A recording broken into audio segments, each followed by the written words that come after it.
I don't care who you are and how long you serve. We all have our wounds, whether or not they're visible.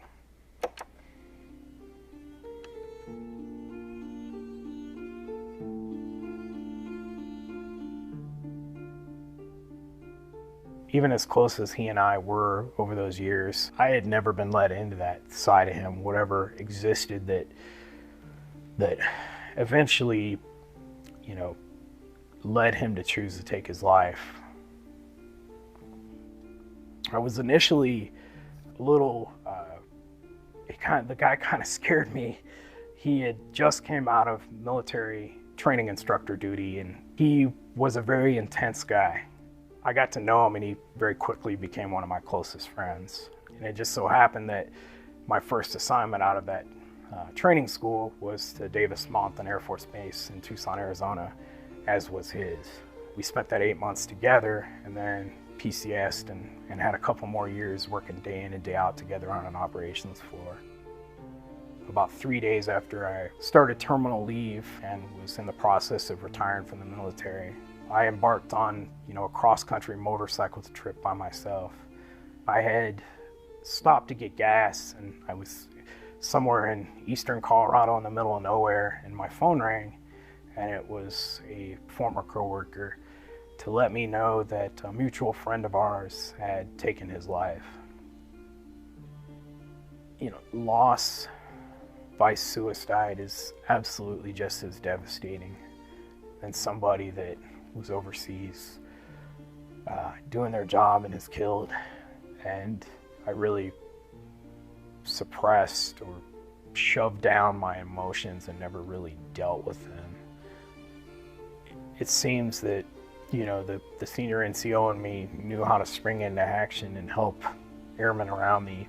I knew how to provide them with help, and I knew how to listen and be a sounding board for them, and I knew how to try to help them through the situation. Just don't necessarily know how to be that for myself.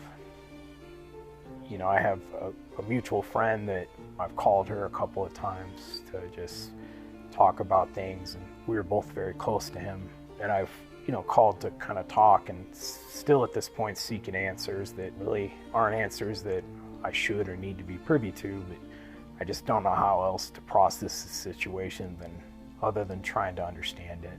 And it's something I struggle every day with. Probably the single biggest catalyst in my positive mental health is my motorcycle, and being able to get out there and get that wind in my face and ride with my brothers in arms that none of them I ever served with in the military, but the bonds are that strong. You need that sense of belonging. You have to be part of something where you can share stories with people who get your story because they've probably been through a similar situation.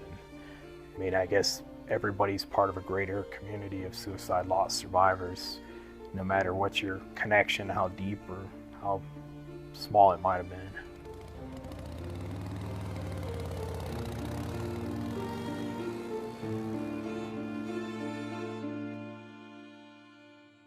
How suicide loss affects you can vary based on things like your relationship with that person and your own personal feelings. Understanding the reasons why someone has taken their own life is confusing and complicated, particularly since there is never just one reason someone makes this decision. The community section of Uniting for Suicide Postvention includes resources that can help you better understand and navigate suicide loss. Please visit USPV today for support and to learn more about healing after suicide.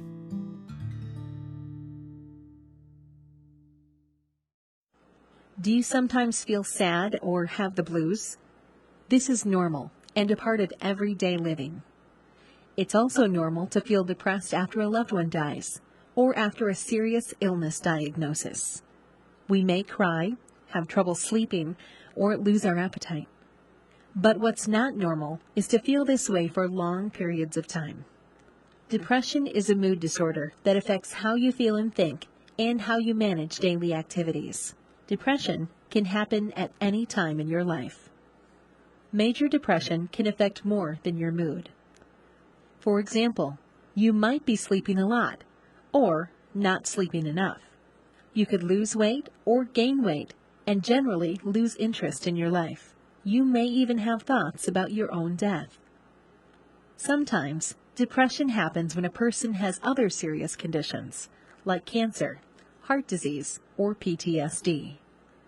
Also, a person may be abusing drugs or alcohol, or withdrawing from them, and could also be suffering from depression. It's important that veterans seen at VA facilities are screened every year for depression. Depression can be difficult to diagnose, especially when a person has a tough time talking about their feelings. It can be a sensitive topic to bring up with a healthcare provider. However, sometimes a spouse or partner will mention their loved one is having trouble sleeping and is grouchy all the time. With these symptoms, there's often a problem with depression going on too. Some other signs and symptoms of depression may include feeling anxious or having an empty mood that won't go away, feeling hopeless or worthless, losing interest in hobbies or activities you once enjoyed, feeling aches or pains that don't have a clear cause, even after they've been treated. The good news is that depression can be treated successfully, so you can return to feeling more like yourself. If you are a veteran enrolled in VA healthcare and you or your loved one suspects you may have depression, contact your VA primary care provider, a patient-aligned care team member, or a mental health professional for help. If you are diagnosed with depression, your treatment may include medication and psychotherapy, which is also called cognitive behavior therapy, or a combination of both. Psychotherapy helps by teaching you new ways of thinking and behaving, and changing habits that can add to your depression. People usually do best when they receive both kinds of treatment. Gradually, with proper treatment, you'll start to feel better. During this time, continue to do things you enjoy, but go easy on yourself. Be active and be with other people. Get good rest. Eat at regular times. Ask for help from your family, friends, and your healthcare team. Put off making any major life decisions until you feel better. Remember, don't use alcohol or drugs that are not prescribed to you because they can make your depression worse and harder to treat. If you are concerned about a loved one who is talking about suicide or death, always take them seriously. If they refuse to get help for them anyway. Call the Veterans Crisis Line. It's a confidential, toll-free hotline, online chat or text. It's available 24 hours a day, 7 days a week, 365 days a year. Veterans or their loved ones can call 1-800-273-8255 and press 1, or text a message to 838-255 to get immediate help and support. Or to have an online chat, visit www.veteranscrisisline.net. Do you have more questions about depression and how to cope with it? Talk with your VA healthcare team. Or you can visit www.mentalhealth.va.gov/depression. There, you can find out about many programs and services to help. Remember, depression can be treated. If you think you have depression, seek help. The VA wants you to have the best care possible so you can get back to feeling like yourself again.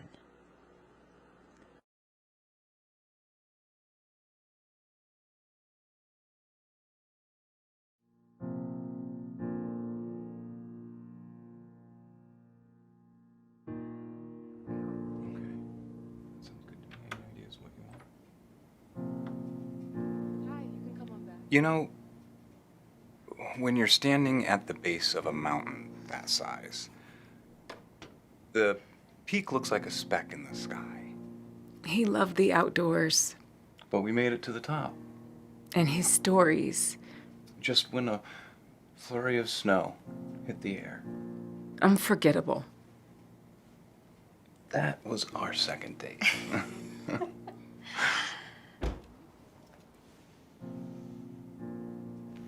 But there was pain that he didn't share. How did I miss that? For someone I knew so well. Why didn't he tell me? What could I have done better?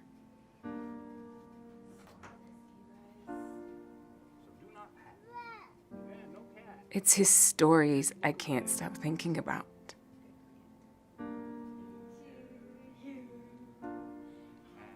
And I don't know who to talk to.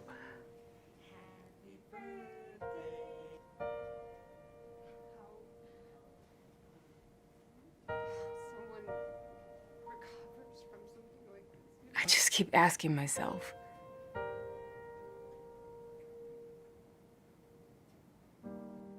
now what? You're talking to me, and that's a great start.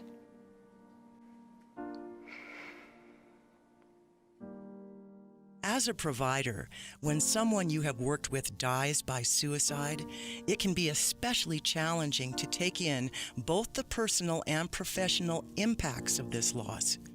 You may find it hard to find ways to talk about the loss, and you may worry that bringing up your emotions and thoughts is wrong. Because a loss can impact your well-being, both in and outside of work, an important first step is to talk and reach out to trusted colleagues and supervisors. The provider section of Uniting for Suicide Postvention offers resources that can help you as you continue to navigate your loss. Please visit USPV today for support and to learn more about healing after suicide.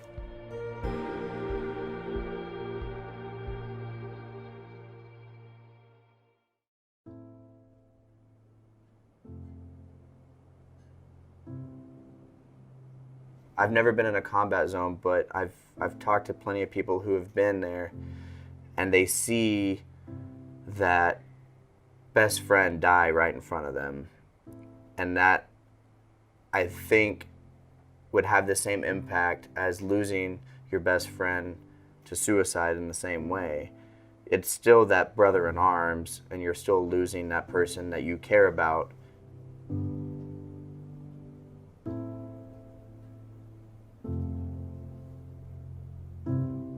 One of the most major ones that really kind of hit me was my friend Brandon.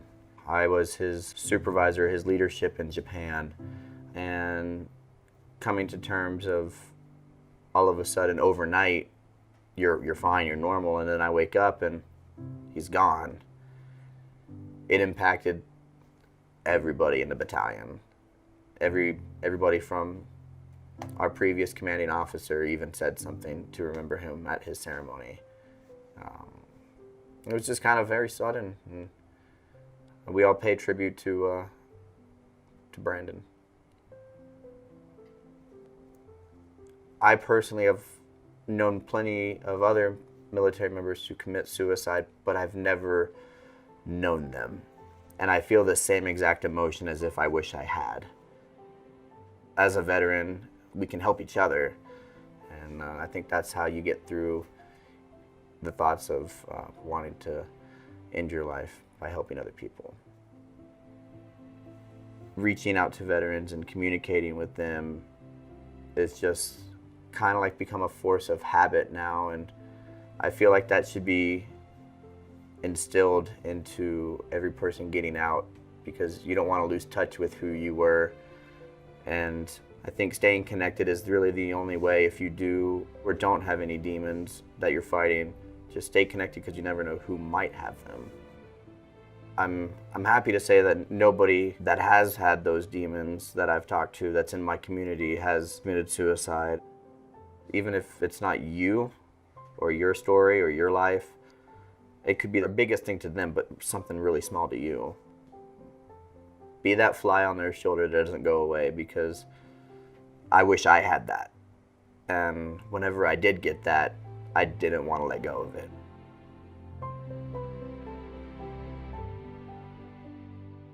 How suicide loss affects you can vary based on things like your relationship with that person and your own personal feelings.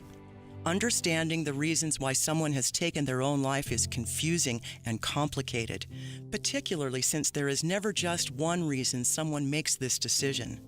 The community section of Uniting for Suicide Postvention includes resources that can help you better understand and navigate suicide loss. Please visit USPV today for support and to learn more about healing after suicide.